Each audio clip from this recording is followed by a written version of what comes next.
think what I'm thinking? Probably not. Welcome everybody to Into Minds. This is a brand new podcast, a very big step for yourself and me. Nerve-wracking nonetheless, but we really are excited about starting a podcast together. We're going to be exploring so many different things, and it's going to be such an interesting journey for the two of us, I think. I think excited is probably not the right word. It's probably like interesting. Like the word interesting. It's going to be an interesting journey for us. Very interesting. I'm looking forward to it, believe it or not. Yeah. And I think just straight off the bat, I want to say this to the audience very directly. I'm not perfect. I don't know everything, but one thing, and one of the main reasons I was so committed to starting this podcast, is I'm very committed to growth and to learning and to becoming a better person. And I think there's so many people out there who are in the same boat as me, as someone who feels that they want to grow but don't necessarily have the tools in order to do it. And that's why I've started this, because I not only want to learn, but I believe myself and you, Mum, we can both provide value to someone's life. Okay. So Jackson, despite you thinking I'm old as the hills, like ancient hills, there's many things that I need to learn too. You're constantly learning as you go throughout life, regardless of how old you are, you know, or where you are in life. There's always lots to learn. So I know I'm going to be here learning a lot of stuff from Jackson as well, and from the audience who wants to interact with us as well. And hopefully I'm going to give you some things that you can learn and grow with as well. Amazing. Well, I guess I really wanted to kickstart things by asking you. Yeah. So obviously you were raised when dinosaurs were roaming the earth. You've got a lot of things going on in your life at the moment, but why did you decide to start a podcast with me, your son? I think it is from when I lecture at university, and when I've been working with clients as a psychologist, I'm always sharing conversations that we've had with others. Yeah. And I'm like, what's a way to stop just sharing, having to keep repeating myself? Yeah. You know, I'd love to just share it, and people saying, you guys should just do a podcast. And I thought about that, and I thought, yeah, that's something we should do, that we can share these really quite profound conversations that we have at times with a wider audience, and hopefully through that people will be able to learn something or gain some knowledge and whatever that might be. So that's a biggie for me, and because your company's all right too, so I don't mind hanging out with you doing this as well. You know? I appreciate that. No, I agree, absolutely. I think it's so funny that we have so many of these deep and meaningful conversations, and you made the comment one time, oh man, I wish we had a camera recording this. And I kind of laughed, and I thought to myself, yeah, maybe we should. And I think both of us, this is such a zone of uncomfort for us, being in front of cameras and putting ourselves out there online, but it's also showing the audience who are listening in when we're talking about facing fears and addressing topics like that. We're doing it, we're the living evidence of facing fears and doing things that you're not necessarily comfortable doing, but you'll grow from. And yeah, I also remember what really committed me to doing a podcast with you was you made a comment a long while ago when you started a new job. You said you took the job because you really want to influence people for good in their lives. And the job you took would give you a broader audience for that. And I still remember that to this day. Yeah. And when we thought of the idea of doing a podcast together, I was like, oh my gosh, this is just going to exponentially grow your audience and your sphere of influence. And it can be international now, and that's the beauty of the day and age that we live in. and technology, social media, we can touch people who we won't even know, we'll never meet, but we have an opportunity to influence people for good, and that's really what I hope people can get from this, and myself. As you're saying this, in my mind, my thoughts are going, no one's going to watch this. Yeah. You know, it's like when I write something and then it gets published and I think, well, no one's going to read it. And then people say, oh, I read that. And I'm like, what? So maybe one day someone might come up to me and say, hey, I saw your podcast. And I'll be like, really? So you're the one viewer. And now I know. Yeah. You're anonymous. Yeah, no, crack up. Yeah. No, it's, I remember that really well, that experience too, because as a psychologist, I knew I was having an impact on my clients' lives. Yeah. You know, and I was thinking that's really cool. But while I was, you know, working with clients too, I kept getting asked to go back to be on the exam panel at the university and, you know, examine psychologists who were coming through. And when I was there, being one of the few Pacific psychologists, and especially counselling psychologists around, there was a Māori psychologist there too, and she kept hitting me going, would you let these people work with your people? You know, and I was like, it was really interesting because there's very few Māori and Pacific lecturers in the university system that our future psychologists weren't actually learning how to work with Māori and Pacific. And therefore, our Māori and Pacific who were seeing psychologists were, I felt, might be slightly disadvantaged, you know? And so I felt, well, I had some skills. I knew what it was like to be a psychologist. I'd been through the program. I thought, well, maybe I can be of help. And I felt like I needed to do that, to step away from a more lucrative private practice and go back and be a lecturer at university. And I have no regrets for doing that. It's been an awesome journey. I've loved getting to work with the students that I get to work with, and yeah, growing, learning lots, especially with research and stuff like that. So yeah, it's a really exciting part of my journey I'm on at the moment. That's so awesome. Yeah. You're not only Pacifica lecturer, you own a private practice, you're a researcher as well, and now you're a podcaster. I'm How about not all sure that? about that just yet. No, we Yeah, are. You yeah. definitely are. I think the amount of hours we put into this, you can call yourself a podcaster. And Wow. so you've got so many things going on in your life.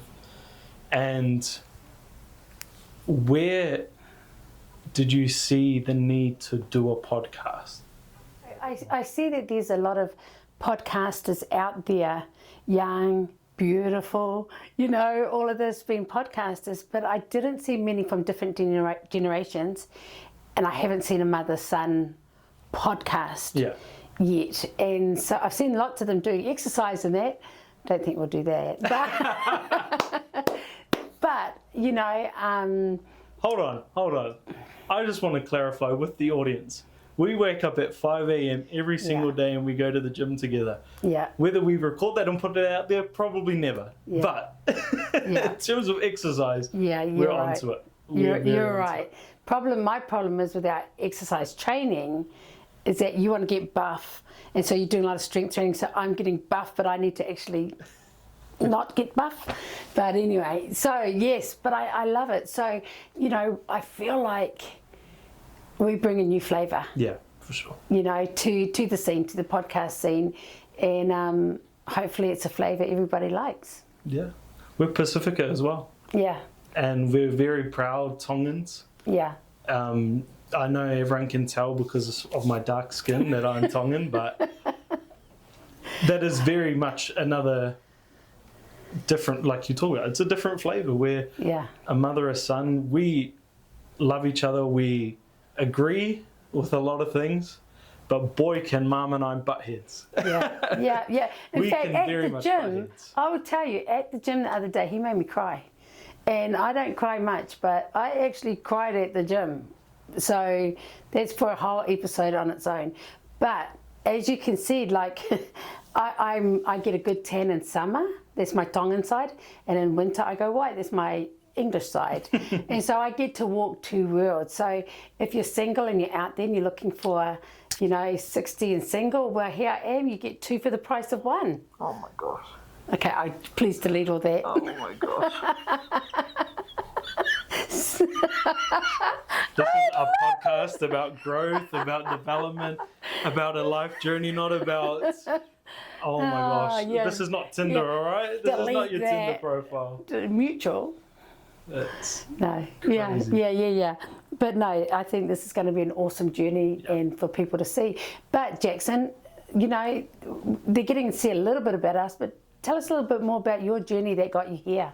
absolutely. So, I guess about my professional life. So, I graduated from university with a business degree. I studied marketing and management, but I have a love and passion for sales. And so before going into university, I dabbled in sales. Coming out of university, marketing is quite a saturated job market. And so I got into sales, and I enjoy the interpersonal connections with people and that side of business. Not so much the business side of things necessarily, but definitely the interpersonal connections with people. And that's where my strength lies. I really believe that I love connecting with people and learning about someone and being able to connect with them like this. And I think that's such a valuable thing for anyone.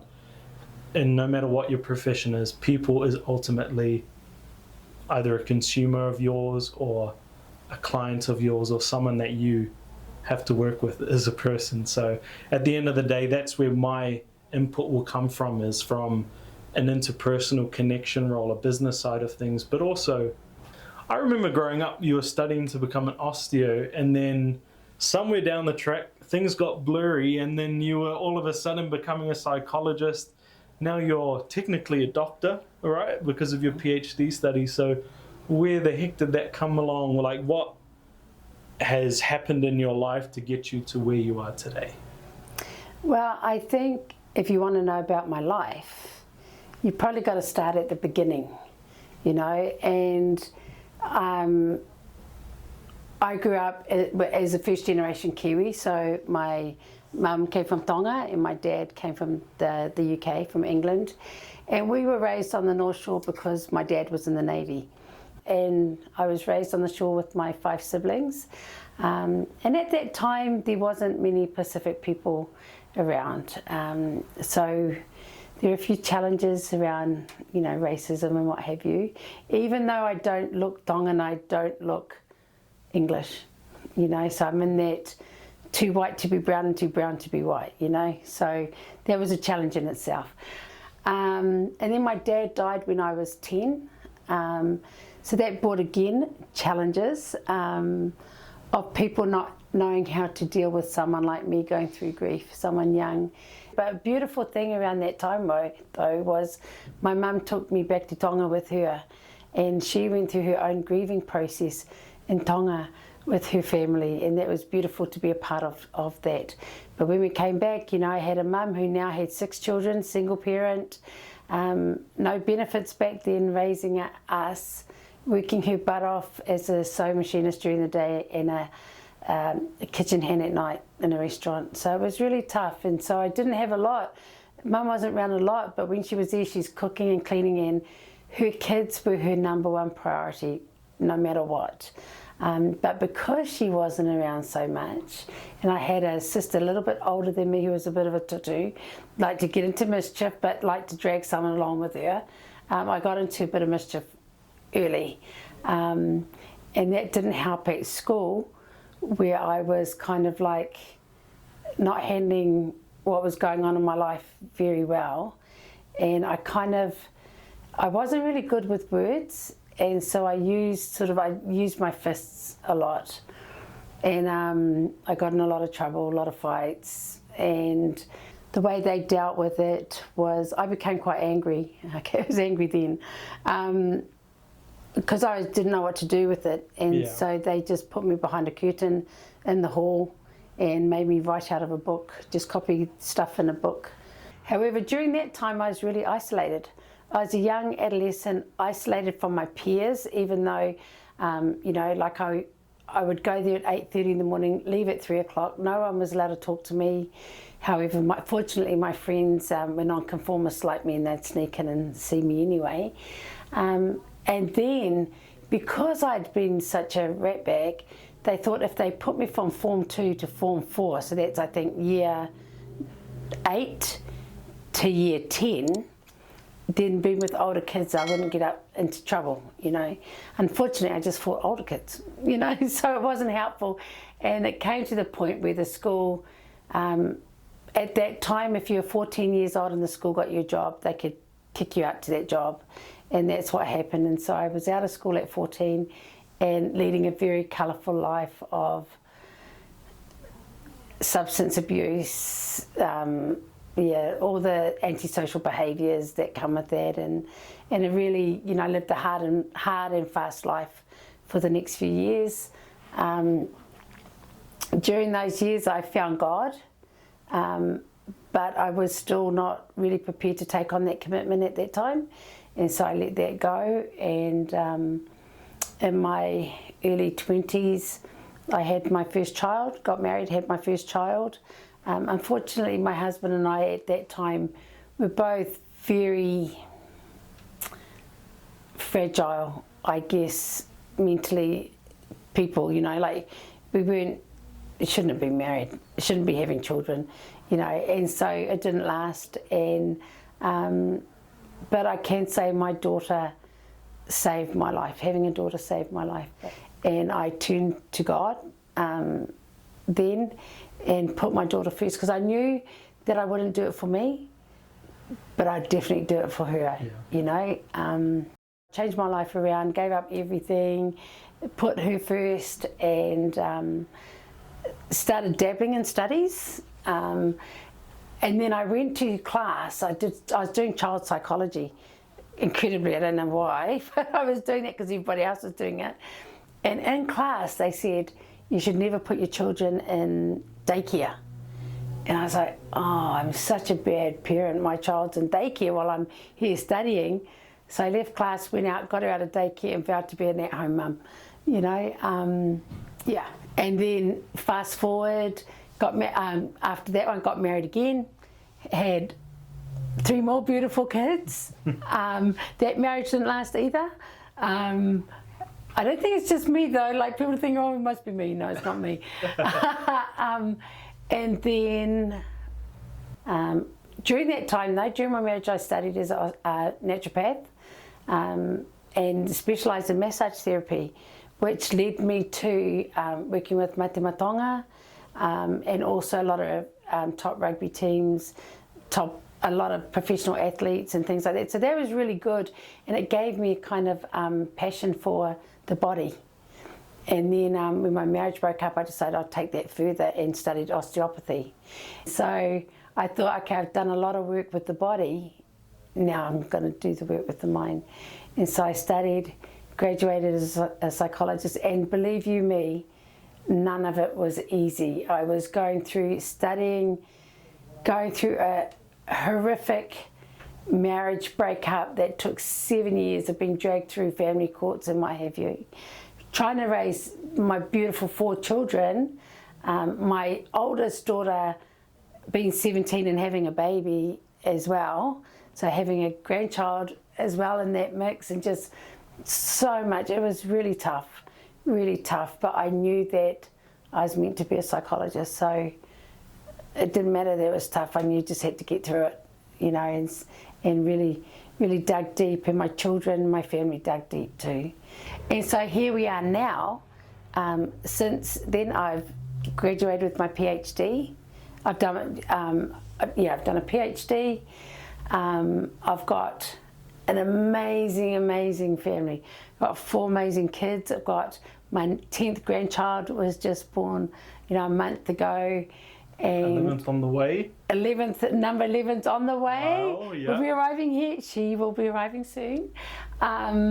You know, and it's been amazing that despite this challenging journey, that I have this amazing, beautiful life, and I don't have any regrets of where I've come from and where I'm going, you know, because I've learned, you know, and that's the thing, it's that every experience, trial, trauma, I haven't even touched on the trauma I've been through, but all of that, you can take from it, learn from it, grow from it, and do something with it.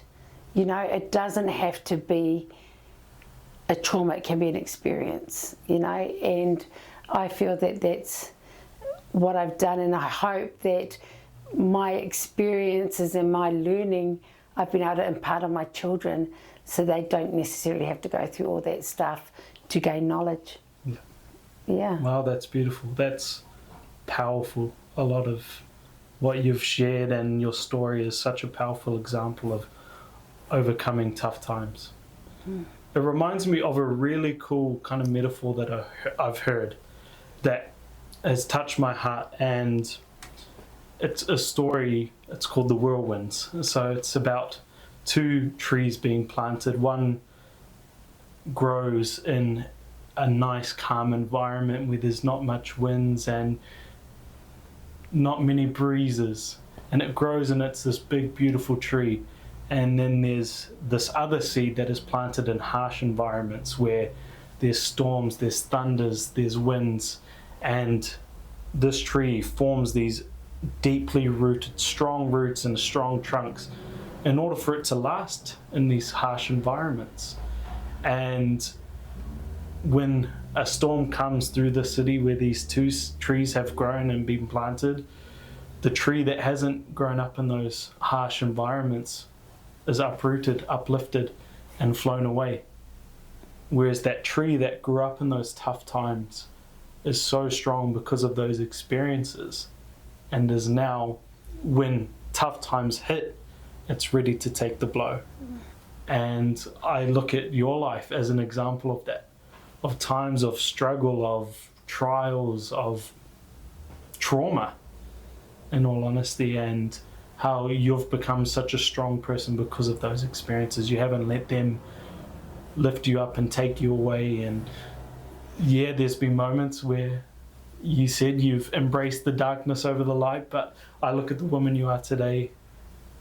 You know, and one thing that I really like is a challenge, right?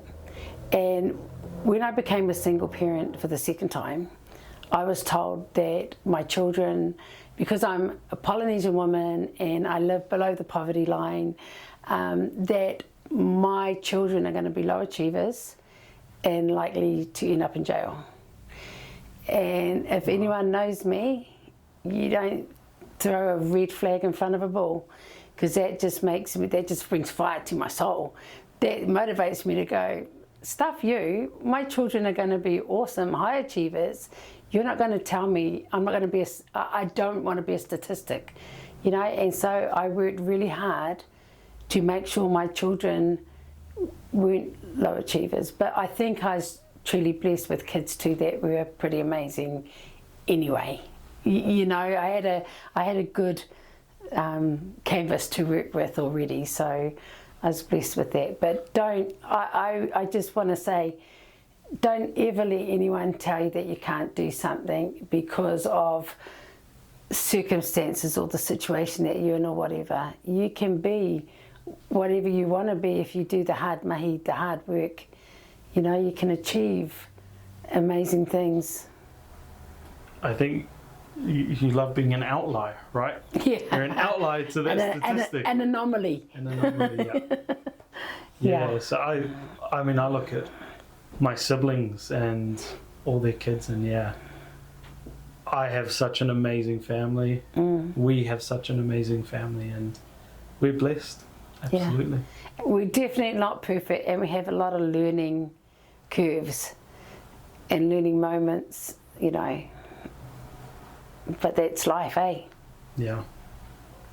So Jackson, being a high achiever, I wouldn't say that, but Tell thanks. us, They don't know, so sweet. I'll take that. share with us how you got to be here today doing this podcast. Yeah, that's once again a journey, and I think just kind of backtracking a little bit, we've had such different journeys in life, but I think that's the beauty of life, isn't it? The uniqueness in the journey, and just where you are is what matters. And for me, one of the biggest things was being raised by a single mother who taught me from a very early age, this is you, Mum, about responsibility. And I'm so grateful. A lot of people, when I was growing up, were kind of dance around the fact that I didn't have a dad and they didn't want to bring it up. But I embrace that. I'm grateful for the wonderful lessons that you taught me as a single mom, showing resilience, that you're not going to let this bad hand that you were dealt impact the rest of your life, and instead you're going to push through and get through it. And that really inspired me, and I know it inspired my siblings as well, and we're grateful for your example. I also know growing up from there, I always had a love and passion for working with people, and I could connect with people, and it was just something I loved doing. And I played sports, and that was a big part of it. When I finished high school, I lived overseas for 2 years. I had a wonderful experience helping other people and serving other people, and that further built that love and passion for interpersonal connection. And when I came home, I decided I wanted to study business and pursue a career in business. And so I graduated with a degree in management and marketing, and it taught me so many valuable lessons.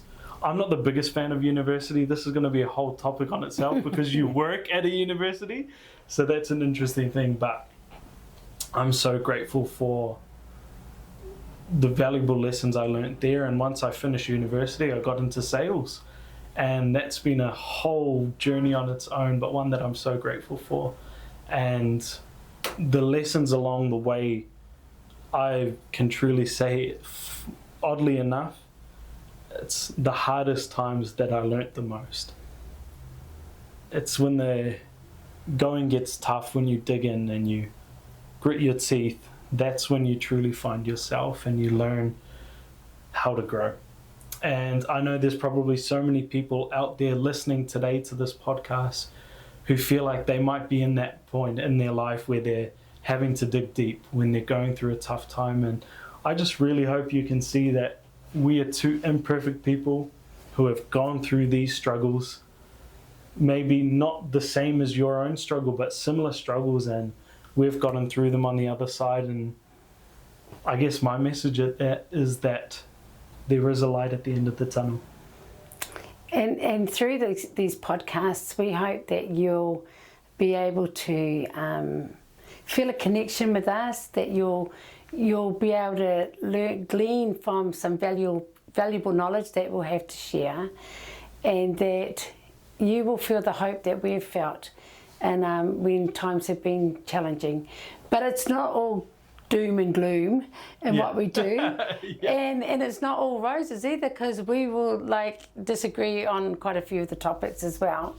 But it's important for us to let you know that we're here as a demand from the community as well, from you, of needing something like this, a podcast like this. Yeah, I think it's important to highlight one thing I love and appreciate about our relationship as a mother and son is, but at the end of the day, I know you love me and I love you, and we're gonna have disagreements. I think the cool part and the whole place where Into Minds came from is, you're a woman, I'm a man, you're a lot older than me, you walked with the dinosaurs.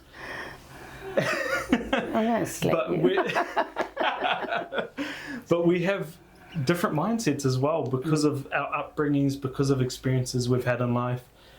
But that's not a bad thing. And often people let this divide become the prominent issue or thing. But I think differences is beautiful, and it's important to discuss them. And so I invite disagreements. We're going to agree on a lot of things, but there may be points where we disagree, and the comment section will probably disagree with a lot of what we say, but please, we invite that. I love learning, and I truly believe a community online can provide learning opportunities as well. I'm going to learn so much from Mum. Maybe an old dog can learn new tricks from me too. We'll see, but I truly know that this is going to benefit not only me and yourself, but also hopefully someone out there listening. And In Two Minds isn't just about being of two minds. I like it because I'm really into minds. And so Into Minds is kind of like that, to a spin on, being able to get into our minds, but hopefully your minds too, and sharing. It's all about sharing and building this community, building our village together through the podcast. And hopefully you'll come along and be part of our village, and you'll let us be part of your village too. Absolutely. So please don't forget to subscribe and comment below your thoughts, especially something you took away, and even topics you want us to discuss. That's something we're always willing to do, to take community feedback. So please join us for the journey. We're not going to be perfect, but we're going to try. So join us next week where heart and hustle meet the mic. Ka kite. Thank you.